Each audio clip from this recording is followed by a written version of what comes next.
Bismillahirrahmanirrahim. Assalamualaikum kepada para penonton sekalian. Hari ini saya akan bawakan satu resepi yang sangat mudah dan sedap. Sup cendawan hitam dan siput bulu. Langkah pertama, panaskan minyak sebanyak 3 sudu makan. Saya suka gunakan minyak bijan.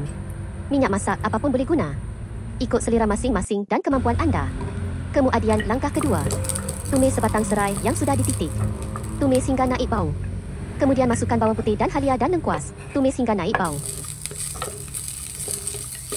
Langkah ketiga, masukkan campuran lobak merah dan cendawan. Gaul rata. Seterusnya, masukkan cendawan hitam atau cendawan kelememe yang potong kecil-kecil. Gaul rata bersama renca tadi.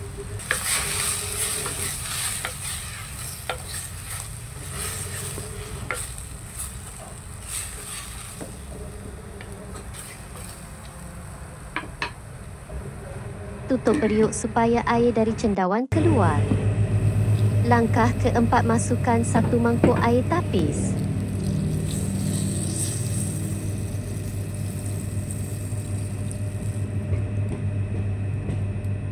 Tambah garam.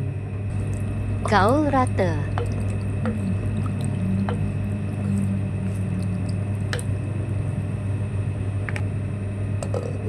Tutup periuk. Biarkan kuah mendidih.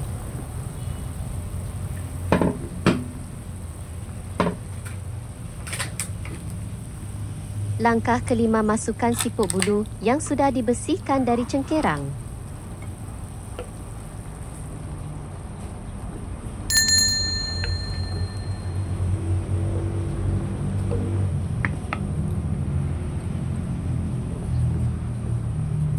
Tutup periuk dan biarkan kuah mendidih sekali lagi hingga mendidih. Angkat penutup periuk.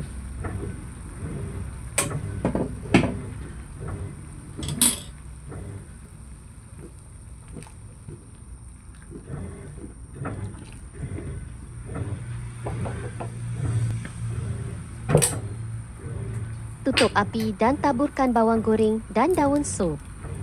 Kuah sangat manis.